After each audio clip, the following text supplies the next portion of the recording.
Bonjour et merci de nous rejoindre pour les perspectives du marché d'aujourd'hui. Thomas va nous rejoindre, puis la salle des marchés, pour nous parler des dernières évolutions. Thomas ?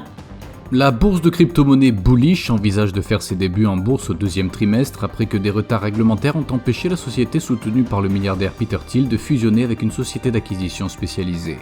La société Trafigura, spécialiste du négoce des matières premières, estime que la flambée des prix des produits de base, du pétrole au blé, pourrait coûter à l'économie mondiale l'équivalent d'au moins 4% du produit intérieur brut.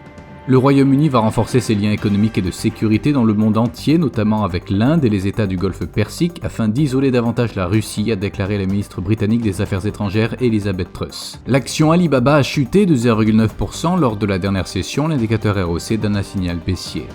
La paire euro-dollar a grimpé en flèche de 1,5% lors de la dernière session, l'indicateur CCI donne un signal baissier.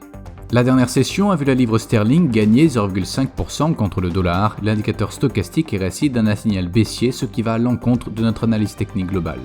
La paire dollar australien, dollar américain a gagné 0,6% lors de la dernière session, l'indicateur stochastique donne un signal haussier. L'indice des prix à la consommation des États-Unis sera publié à 13h30 GMT, le solde RICS des prix du logement en Grande-Bretagne à minuit 1 GMT, les dépenses globales des ménages au Japon à 23h30 GMT, l'indice de référence des prix à la consommation aux États-Unis sera publié à 13h30 GMT, les attentes des consommateurs en matière d'inflation en Australie à minuit GMT, la décision de la BCE sur le taux d'intérêt en eurozone à 12h45 GMT. Nous espérons que vous avez apprécié nos perspectives du marché d'aujourd'hui.